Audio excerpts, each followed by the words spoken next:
अस्सलामुअलैकुम dear students, मैं साइमा हामिद। मैं आज आप लोगों के लिए कुछ ऐसी टिप्स एंड ट्रिक्स शेयर करने जा रही हूँ जो कि आपके बीएड या एमएड के जो भी आपके कोर्सेज़ हैं जो आप अल्लामा इकबाल ओपन यूनिवर्सिटी से कर रहे हैं, उनकी तैयारी आसानी के साथ कम वक्त में कर सकते हैं।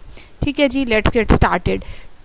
टिप नंबर 1 ये है कि आप लोगों के जो यूनिट्स होते हैं डिफरेंट, उनसे पहले जैसे ही आपका कोर्स स्टार्ट होता है, जैसे ही आपकी कोई बुक स्टार्ट होती है, 8608 की कोई बुक है या फिर आपकी 6401 की है, 6466 की है, कंपैरेटिव एजुकेशन है, सोशियोलॉजी रिलेटेड कोई आपका कोर्स है, साइकोलॉजी रिलेटेड कोई भी कोर्स है, एजुकेशनल प्लानिंग एंड एडमिनिस्ट्रेशन का कोई कोर्स है, तो उसमें क्या होता है कि सब आपके जो कोर्सेज़ हैं उनके 9 यूनिट्स होते हैं। उन 9 यूनिट्स में सबसे पहले जो चीज़ आ रही होती है आप लोगों की जो फहरिस्त होती है, उसके बाद इंट्रोडक्शन होता है आपके उस कोर्स का, ओवरऑल कोर्स का इंट्रोडक्शन होता है।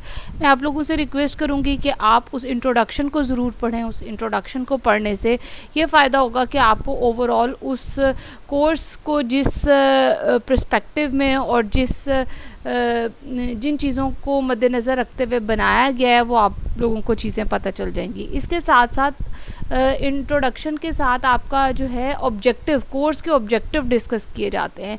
आप उन ऑब्जेक्टिव्स को भी ज़रूर पढ़ें। उन ऑब्जेक्टिव्स को पढ़ने से आपको कोर्स के बारे में ये अंडरस्टैंडिंग हो जाती है कि इस कोर्स को डिज़ाइन करने की वजह क्या है और इस कोर्स की डिमांड क्या है कि आप क्या सीखें इसमें।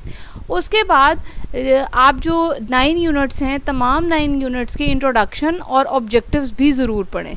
आपको जो है आपकी फिंगर टिप्स पे होना चाहिए कि आपके कौन कौन से यूनिट्स हैं इस कोर्स के और उसमें उनके ऑब्जेक्टिव्स क्या हैं। ठीक है जी। इसके बाद टिप नंबर 2 ये है कि आप जब भी कोई अपना कोर्स पढ़ रहे हों तो आप उसके शॉर्ट नोट्स ज़रूर डेवलप करें। अब बात आ जाती है कि शॉर्ट नोट्स कैसे डेवलप करें, उनमें क्या क्या चीज़ें हों।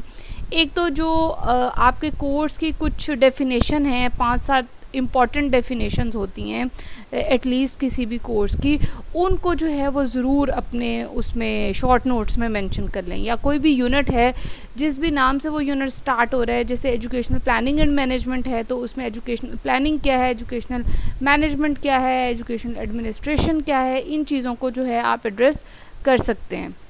या फिर आपकी सोशलाइजेशन का अगर कोई कोर्स है तो उसमें सोशलाइजेशन क्या होती है, इन चीज़ों को जो डेफिनेशन हैं उनको 5-7 डेफिनेशंस को ज़रूर अपने शॉर्ट नोट्स में मेंशन कर लें। उसके साथ साथ आप हर यूनिट की हेडिंग्स और सब हेडिंग्स को भी अपने शॉर्ट नोट्स में मेंशन करें।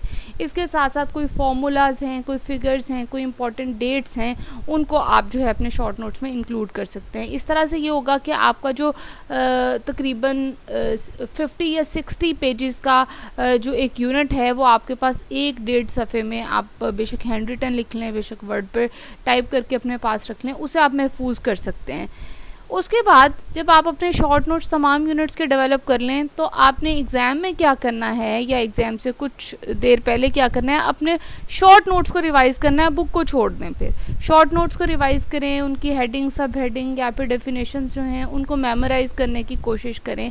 ठीक है, कि वो इम्पॉर्टेंट चीज़ें हैं। बाकी जो चीज़ें हैं उनमें आप पॉइंट ऑफ व्यूज़ अपने डाल सकते हैं। जो चीज़ें ऐसी हैं जिनकी प्रैक्टिस रिक्वायर्ड है, कोई फिगर्स हैं तो उनकी जो है आप साथ साथ प्रैक्टिस भी कर लें। कोई फार्मूलाज हैं उनको लिख लिख के प्रैक्टिस करें। ठीक है जी। उसके बाद टिप नंबर 4 जो कि लास्ट टिप है वो ये है कि आपने सिलेक्शन कैसे करनी है क्वेश्चंस की, ताकि आप जो है बेहतर मार्क्स हासिल कर सकें।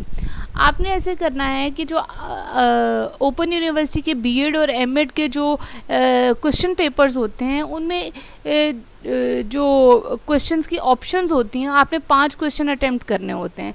उसमें आपके पास जो है 2 या 3 क्वेश्चन जो हैं वो उसकी आपके पास ऑप्शन होती है कि आप उनमें से सेलेक्ट कर सकते हैं।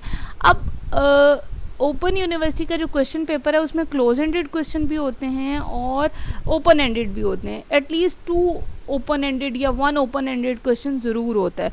तो मैं आप लोगों से रिक्वेस्ट करूँगी कि अगर आप लोगों को क्लोज एंडेड क्वेश्चन जो हैं आते हैं तो आप ओपन एंडेड क्वेश्चन की ऑप्शन ना लें, क्योंकि उसमें आपसे राय पूछी जाती है, आप फ्लेक्सिबल होते हैं कि आप उसमें चीज़ों को लिख सकें। अगर आपको क्लोज एंडेड क्वेश्चन जो है उसको अटेम्प्ट करने में मुश्किल है, आप नहीं उसका अच्छी तरह से आंसर दे सकते, फिर आप जो है ओपन एंडेड क्वेश्चन की तरफ जाएं। और ओपन एंडेड क्वेश्चन को अटेम्प्ट करने के लिए आप फिर जो आपने कोर्स का इंट्रोडक्शन पढ़ा था, उसके ऑब्जेक्टिव पढ़े थे, या डिफरेंट यूनिट्स के इंट्रोडक्शन और ऑब्जेक्टिव पढ़े थे, उस नॉलेज को इस्तेमाल करते हुए उन बाउंड्रीज़ में रहते हुए आप जो है उसका आंसर करेंगे, तो होपफुली आप जो है वो अच्छे मार्क्स ले सकेंगे। मैं आप लोगों को इसलिए कह रही हूँ कि आप जो है वो क्लोज एंडेड क्वेश्चन ज़्यादा प्रेफर करें, कि आपको जब हेडिंग्स और सब हेडिंग्स आती होंगी तो आप जो है उसको ज़्यादा अच्छे तरीके से जो है अटेम्प्ट कर सकेंगे कम टाइम में, और आपको सोचना कम पड़ेगा, और आप जो है अच्छे जो है वो मार्क्स भी ले सकते हैं। लेकिन अगर क्लोज एंडेड क्वेश्चन को आप इस तरीके से सॉल्व करेंगे कि आप इंट्रोडक्शन और ऑब्जेक्टिव्स को जहन में रखते हुए जो यूनिट्स के और कोर्सेज़ के हैं आप उसे अटेम्प्ट करेंगे, तो होपफुली आपके मार्क्स जो है ओपन एंडेड क्वेश्चन में भी ज़्यादा आएंगे। Thank you so much students, hopefully आप इन सब चीज़ों को, इन टिप्स को इस्तेमाल करेंगे अपने आने वाले एग्ज़ाम्स के लिए, और इंशाल्लाह जो है अच्छे मार्क्स हासिल करेंगे। Thank you so much. अल्लाह हाफिज़।